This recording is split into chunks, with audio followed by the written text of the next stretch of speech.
교회 다니는 4명의 친구가 야고보서를 공부하다가 야고보서 5장 16절에 너희 죄를 서로 고백하라는 이 말씀에 마음에 깊은 감동과 은혜를 받았습니다. 그래서 서로 자신의 약점을 고백하기로 했습니다. 첫 번째 친구가 교회를 다니지만 아직까지 담배를 끊지 못했다고 고백을 했습니다. 둘째 친구는 복잡한 이성관계를 고백했습니다. 셋째 친구는 어릴 때부터 도벽의 습관이 있다라고 말했습니다. 얼마 전에도 남의 물건을 훔쳤다고 솔직히 고백했습니다. 그런데 네 번째 친구는 가만히 있는 것입니다. 아무 말도 하지 않는 거예요. 그러니까 친구들이 우리는 다 했는데 왜 너는 말 안 하냐? 너도 말해라. 자꾸 재촉하니까 할 수 없이 네 번째 친구가 이렇게 말을 했습니다.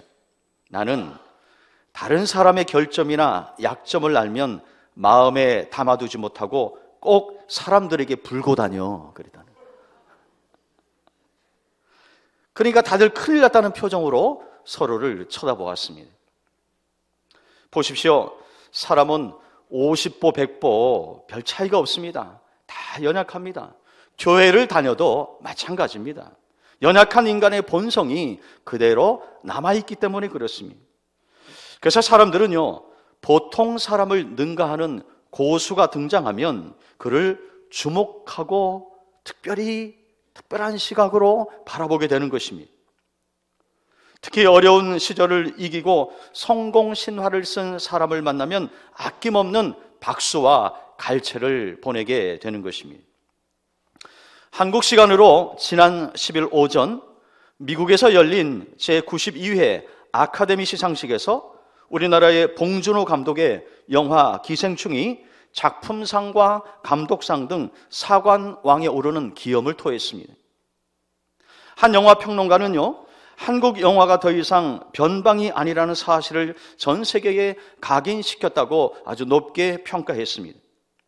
봉 감독은 과거에 데뷔한 후 첫 작품인 프란다스의 개가 흥행에 실패하자 계속 영화를 할지 깊이 고민을 했었다고 합니다. 또 생활고에 힘들어하면서 조 감독으로 일해서 얻은 450만 원으로 1년을 버틴 적도 있다고 합니다. 그런 무명 감독의 시절을 잘 극복해서 마침내 세계적인 감독이 된 것입니다. 어떤 영역이든지 그 최고봉에 오르기까지는 이처럼 많은 시련과 아픔이 따르기 마련인 것입니다. 여러분, 그래서 세상에는요, 공짜가 없는 것입니다. 그렇다면 여러분은 자신의 영역에서 강자가 되기 위해서 어떻게 살고 계십니까? 특별히 성도로서, 그리스도인으로서 영적인 강자가 되기 위해서 여러분 어떤 노력을 기울이고 계십니까? 오늘 본문에 나오는 이 다니엘이라는 사람은 대표적인 영적 강자입니다. 그는 청소년 시절에 바벨론으로 포로로 끌려왔지만 이방 나라에서요, 정권이 무려 3번 바뀔 때까지 그는 최고의 통치자들에게 실력과 인품을 인정받았습니다. 계속해서, 그래서 포로의 몸이었지만은 고위직에 계속 머물러 있었습니다. 아주 특별한 사람이었어요. 그의 삶을 가만히 들여다보면 우리가 영적인 세계에서 약자가 아닌 강자가 되기 위해서 무엇이 필요한지 우리에게 잘 보여주고 있습니다. 첫째로, 영적인 강자는요, 자기를 위협하는 사람들을 두려워하지 않습니다. 오늘 보면 4절을 보시면 이에 총리들과 고관들이 국사에 대하여 다니엘을 고발할 근거를 찾고자 하였으나 라고 말하고 있습니다. 여러분, 여기서 이 4대의 고관은 1절에 보니까 120명입니다. 120명. 또 총리는 2절에 보니까 다니엘을 포함해서 모두 3명이라고 나왔어요. 그러니까 다니엘을 빼면 2명입니다. 도합 122명이 이 다니엘의 대적이 되어서 어떻게 하면 다니엘을 무너뜨릴까? 그들이 서로 공모를 했다는 것입니다. 포로 출신 다니엘이 고속 승진하는 것을 보면서 시기하고 질투하여서 그를 무너뜨리려고 한 것입니다. 하지만 다니엘은요, 그 122명의 대적들을 결코 두려워하지 않습니다. 전혀 위축되지 않습니다. 왜냐하면 하나님을 그는 의지했기 때문에 그렇습니다. 성경에 보면 이 다니엘과 비슷한 사람들이 참 많이 나옵니다. 여러분이 잘 아시는 사사 기드온은요, 300명의 용사를 데리고 수십만의 미디안과 아말렉 연합군을 물리쳤습니다. 엘리야 선지자는 혼자 850명의 바알과 아세라 선지자를 상대해서 승리했습니다. 남유다 왕 아사는 오직 믿음으로 구스의 100만 대군을 물리친 것을 우리는 성경을 통해서 확인할 수 있습니다. 이처럼 영적인 강자는 사람들이 아무리 많아도 결코 두려워하지 않습니다. 왜냐?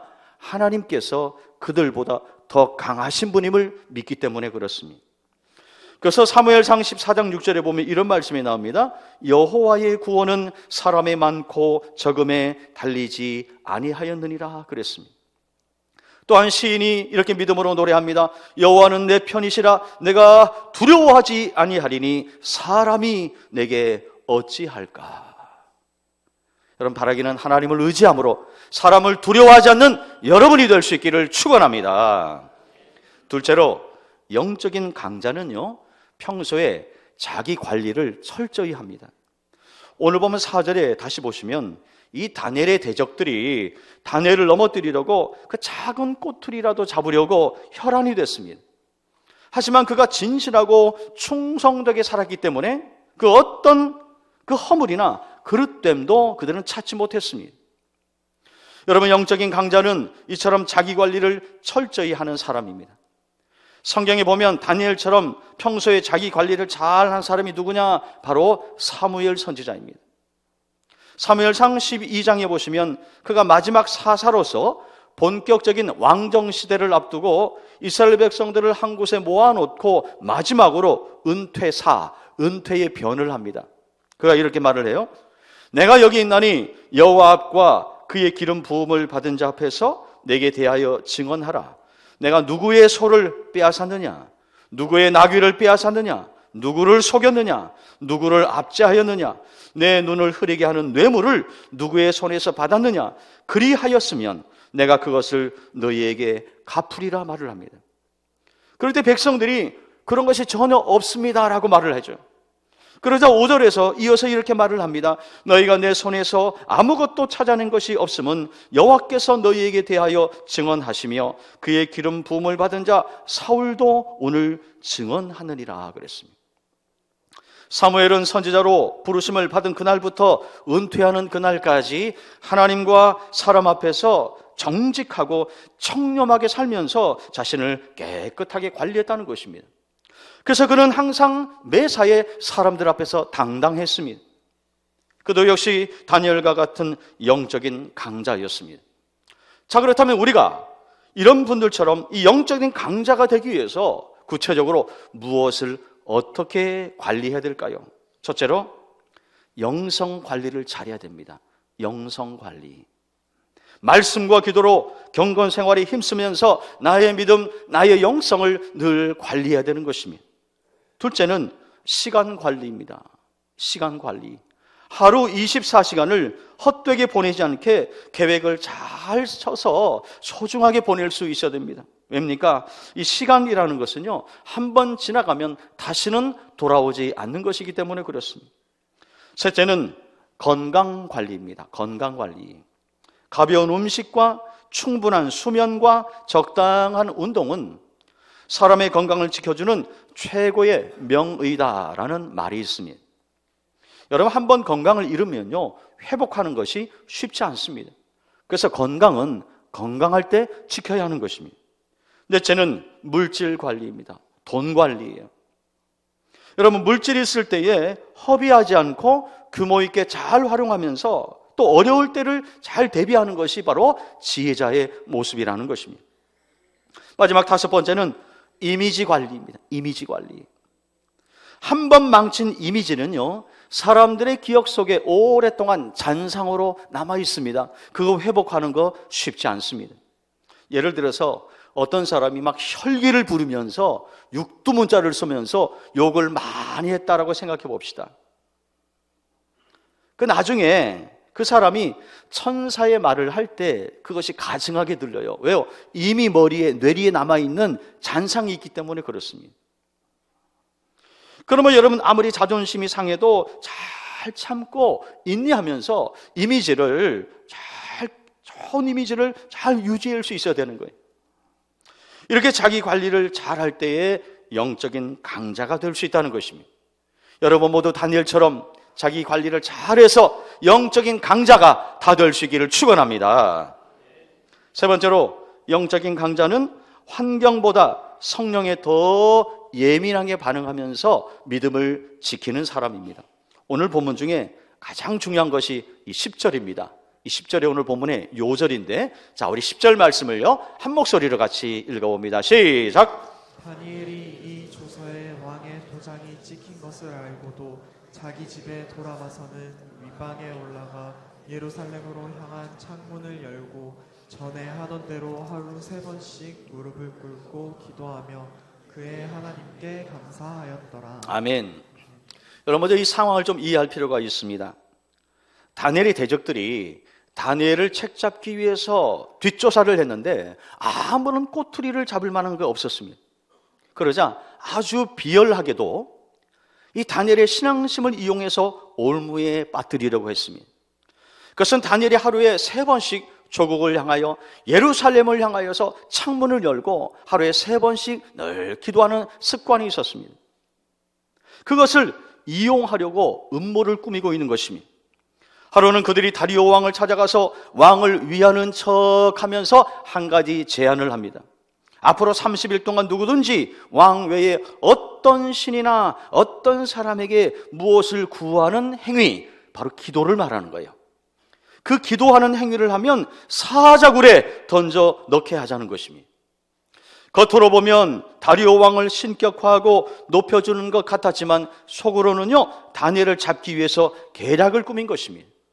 그런데 이 순진한 다리오 왕은 그것도 모르고 덜컥 받아들입니다. 그래서 그 조서에 왕의 도장을 꽝 찍고 금령을 내렸어요. 공포를 했습니다. 이 성경에 금령을 내렸다는 것은 아무리 왕이라고 해도 다시 번복할 수 없고 다시 돌이킬 수 없다는 거예요. 한 번 공포한 거 끝난다는 것입니다. 그래서 금령이에요.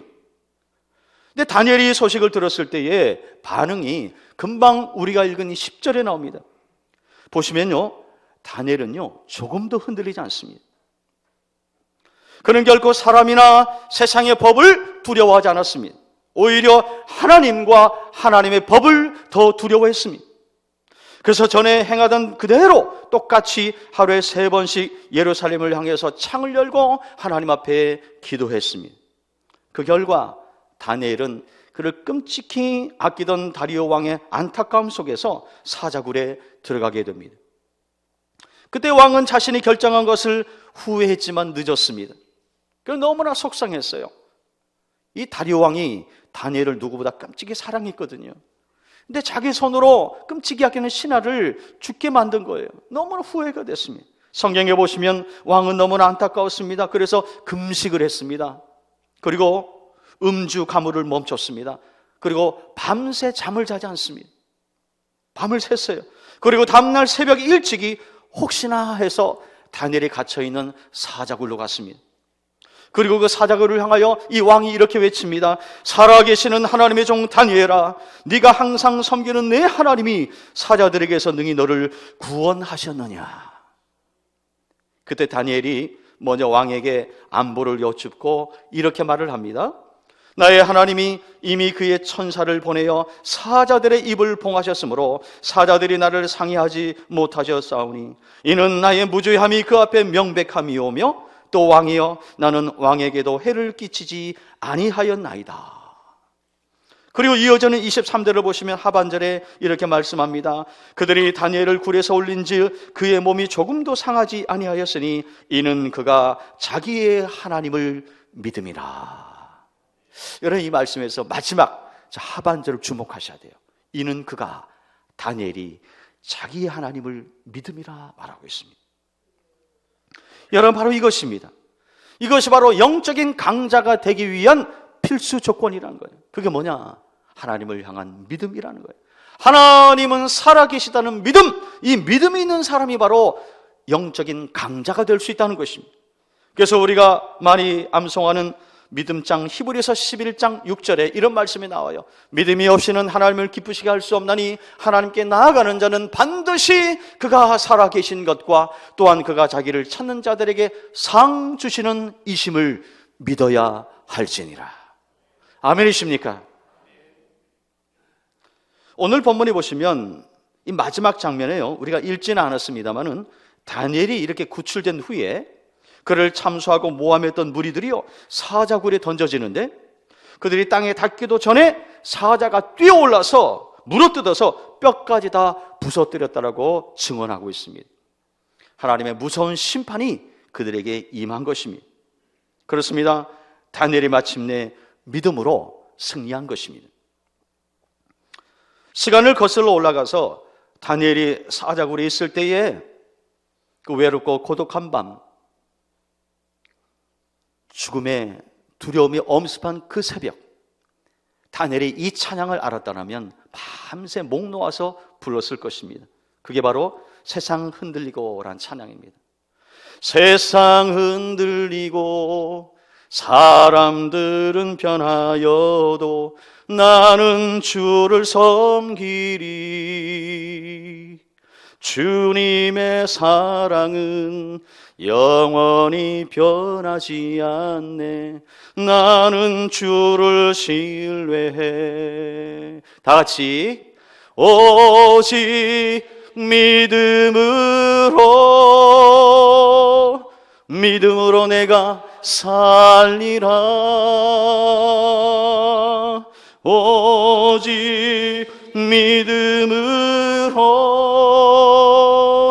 믿음으로 내가 살리라. 할렐루야. 아마 다니엘의 주제가 있을 거예요. 세상이 흔들리고 사람들은 변해도 오직 나는 주님을 섬기겠습니다. 주님의 사랑은 영원히 변하지 않음을 나는 믿습니다. 오직 믿음으로 내가 살겠습니다. 그런 심정으로 다니엘이 기도하고 마침내 승리한 것입니다. 이 다니엘의 아름다운 믿음이 저와 여러분의 것이 될 수 있기를 축원합니다. 지난주 화요일에 이교구 장기 환우 신방을 했는데요, 마지막 집이 신기영 권사님 댁이었습니다. 작년 12월 초 권사님이 아주 위중하시다는 연락을 받고 병원으로 찾아가서 임종 예배를 드리고 천국 환송 기도를 해드렸습니다. 제가 병원에 갔을 때 권사님이 오래 사지 못한, 오늘 내일 하는 그런 상황이었습니다. 그래서 마지막으로 성경 읽어드리고 또 안수기도 해드리면서 하나님 나라 갈 때에 예수님 손 꼭 잡고 가십시오, 마지막 메시지를 전하고 기도해드렸습니다. 그런데 그 후에 권사님이 집에 가고 싶다고 말씀하셔서 집으로 오신 그날부터 조금씩 좋아지셔서 이제는 완전히 회복되셔서 식사까지 하세요. 자, 그래서 이번에 가가지고 권사님께 농담으로 인사하면서 그랬어요. 권사님 부활하셨습니다. 임종 예배 드리고 천국 환송 기도에 다 드렸는데 다시 살아나신 거예요. 이 얼마나 놀라운 하나님의 역사입니까? 권사님에게는 8남매가 있어요. 8남매 8자녀를 두셨는데요, 근데 그 중에 둘째 아들이 아직 교회를 안 나가요. 나머지 자녀들은 다 잘 나가고 봉사도 열심히 하십니다. 네, 권사님 마음 한켠에 그게 걸리는 거예요. 이번에도 저한테 목사님 우리 둘째 아들 위해서 기도해 주세요 그러더라고요. 그래서 제가 속으로 하나님께서 우리 권사님의 생명을 연장시켜 주신 것은 그 둘째 아들 위해서 계속 기도하라는 하나님의 뜻이구나, 그렇게 마음의 감동으로 다가왔습니다. 근데 최근에 권사님 가정에 고난이 많았습니다. 손자 은환이가 군 생활 중에 갑자기 바이러스성 뇌수막염에 걸려서 중환자실에 가서 생명의 위협을 받을 정도로 그렇게 심각했었습니다. 그때 우리가 우리 은환이 이름을 부르면서 함께 간절히 기도했었죠. 감사하게도 하나님께서 다시 살려주셨습니다. 지금 많이 회복되어서 건강을 되찾았습니다. 그 가정에 고난이 임할 때 집안에 온 식구들이 흔들리지 않고 전에 행하던 대로 다니엘처럼 하나님 앞에 간절히 기도하며 매달릴 때에 하나님께서 놀랍게 응답해 주신 것입니다. 또 최근에 그 가정에 하나님께서요 선물 하나를 주셨어요. 은한이 동생 지환이가 이번에 지원한 대학에서 수석으로 합격했습니다. 할렐루야! 고난 중에 하나님 앞에 매달려 기도할 때, 그 고난을 헤쳐나갔을 때 하나님께서 선물을 주신 것입니다. 권사님 가정의 모든 식구들이 고난 중에 흔들리지 않고 다니엘처럼 전에 하던 대로 기도할 때에 하나님께서 응답해 주시고 축복해 주신 것입니다. 역시 우리 하나님은 고난 중에 있는 성도들을 외면하지 않으시고 사랑과 긍휼을 베풀어 주시는 우리의 좋으신 아버지인 줄 믿습니다. 이 모든 것이 하나님의 은혜요 기도의 힘인 줄로 믿습니다. 네 번째로, 영적인 강자는요 복음의 전달자로 살아갑니다. 다리오 왕은 평소 신실한 다니엘을 통해서 하나님을 알았습니다. 우리가 그걸 어떻게 아느냐? 새벽에 이 왕이요 다니엘을 찾아가요. 그래서 뭐라고 말하느냐? 네가 항상 섬기는 내 하나님이 사자들에게서 능히 너를 구원하였느냐라고 이렇게 물어봐요. 여러분, 왕에게 믿음이 없었다면 여러분 이런 말을 할 수가 없을 것입니다. 그리고 다니엘이 산 것을 보고 확실히 하나님이 살아계심을 그는 믿었습니다. 그때 왕이 조서를 내려서 하나님을 향한 자신의 신앙을 고백합니다. 그것이 바로 26절과 27절에 나오는데, 자, 우리 한 목소리를 한번 같이 읽어봅니다. 시작! 내가 이제 조서를 내리노라. 내 나라 관할 아래에 있는 사람들은 다 다니엘의 하나님 앞에서 떨며 두려워할지니 그는 살아계시는 하나님이시요 영원히 변하지 않으시리시며 그의 나라는 멸망하지 아니할 것이요 그의 권세는 무궁할 것이며 그는 구원도 하시며 건져내기도 하시며 하늘에서든지 땅에서든지 이적과 기사를 행하시는 이로써 다니엘을 구원하여 사자의 입에서 벗어나게 하셨음이라 하였더라. 아멘. 전 참 이 본문을 묵상하면서 참 놀랐습니다. 이 고백은요 하나님을 경외하는 이스라엘의 신실한 한 왕의 고백이 아닙니다.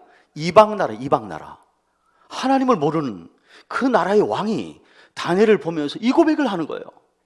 아, 하나님은 살아계시고 하나님은 영원하시고 그의 나라는 영원할 것입니다. 놀라운 신앙 고백을 하고 있는 거예요. 이건 하나님을 믿지 않는 사람은 이런 고백할 수 없습니다. 이미 다리오 왕 마음 가운데 믿음이 들어가 있다는 증거인 것입니다. 누가 그에게 복음을 전했습니까? 바로 다니엘입니다. 다니엘이 평소에 그의 삶을 통해서 두가 입술을 벌려서 하나님을 증거할 때에 이 다니엘 왕 마음 가운데 믿음이 조금씩 쌓였고, 그 사자굴에서 신실한 하나님의 사람 다니엘이 머리털 하나 상하지 않고 나오는 것을 볼 때에 정말로 하나님은 살아계시는구나. 그래서 그는 조서를 써요. 조서. 온 나라 백성들에게 읽혔다라는 것입니다. 놀라운 역사인 것입니다. 여러분, 이처럼 다니엘은 신실한 복음의 전달자였습니다. 비록 강대국의 포로로 끌려갔지만 그는 그 현장에서 그의 삶이 어떠하든지 그가 만나는 사람에게 그 지위가 높든지 낮든지 관계없이 복음을 전하는 복음의 위대한 전달자로 살았다는 것입니다. 여러분, 이러고 보면요, 이 세상적으로 봤을 때 왕이 강자이고 포로로 끌려온 다니엘이 약자 같은데 영적인 세계에서 보면 완전히 바뀝니다. 만왕의 왕이신 하나님을 잘 섬겼던 다니엘이 진짜 강자였어요.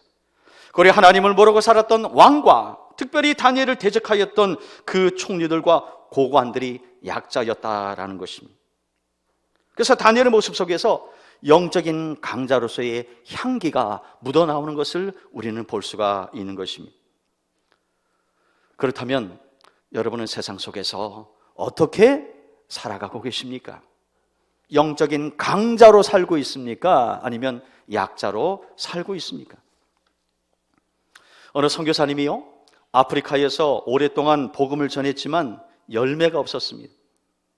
설상가상으로 두 아들이 병에 걸려서 세상을 떠났고 부인마저 그 후에 시름시름 앓다가 세상을 떠나고 말았습니다. 졸지에 모든 가족을 그 선교지에서 잃고 만 것입니다. 그 일을 겪고 나서 선교사님도 사람이잖아요. 너무나 낙심이 되어서 이 선교하는 거 주님의 뜻이 아닌가 보다 하고는 선교를 포기하기로 결심을 합니다. 그리고 짐을 싸서 미국으로 돌아가는 배를 탑니다. 마침 그 배에는 휴가를 얻어서 아프리카에서 사냥하고 돌아오는 그 나라의 대통령, 미국의 대통령이 타고 있었습니다. 배가 샌프란시스코에 도착했을 때에 대통령을 맞기 위해서 수많은 인파, 수많은 사람들이 인산인해를 이뤘어요. 그리고 그 선착장에서 오직 대통령을 기다리고 있었습니다. 대통령이 배에서 내릴 때요, 군악대의 예포소리와 함께 붉은 주단이 쫙 깔렸습니다. 그리고 그 주단을 밟고 내려온 대통령을 보면서 많은 사람들이 환호성을 질렀습니다. 대통령이 선착장을 빠져나가자 군악대의 나팔 소리도 멈추고 사람들도 모두 돌아갔습니다. 근데 그 뒤를 선교사가 마치 폐잔병처럼 쓸쓸히 터벅터벅 걸어오면서 내려오는데 문득 이런 생각이 드는 거예요.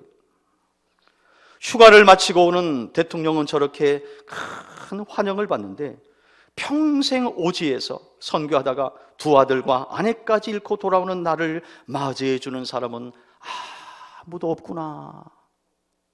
그리고 고독감과 실패감에 휩싸였습니다. 바로 그 순간 하나님께서 선교사님 마음 가운데 세미한 음성을 확실하게 들려주셨어요. 사랑하는 아들아, 너는 아직 고향으로 돌아오지 않았다. 네가 고향에 돌아오는 날에는 군악대의 나팔 소리와는 비교도 안 되는 하늘의 천군 천사의 나팔 소리와 함께 내가 직접 너를 맞이할 것이다. 붉은 주단보다 더 귀한 황금길을 깔고 내가 너를 맞이할 것이다. 사랑하는 아들아, 끝까지 충성해라. 이 음성을 듣고요, 선교사님이요 그 자리에 무릎을 꿇었습니다. 그동안 하나님을 신뢰하지 못하고 충성하지 못한 죄를 눈물로 하나님 앞에 회개했습니다. 그리고 다시 용기를 내서 아프리카로 돌아가서 마지막 죽는 순간까지, 하나님 부르시는 그날까지 끝까지 선교의 사명을 감당하다가 하나님의 품에 편히 안겼습니다. 여러분, 저 서울에 양화진에 가면 외국인 선교사 묘지가 있는데 여러분 기회가 되시면 한번 꼭 가보시길 바랍니다.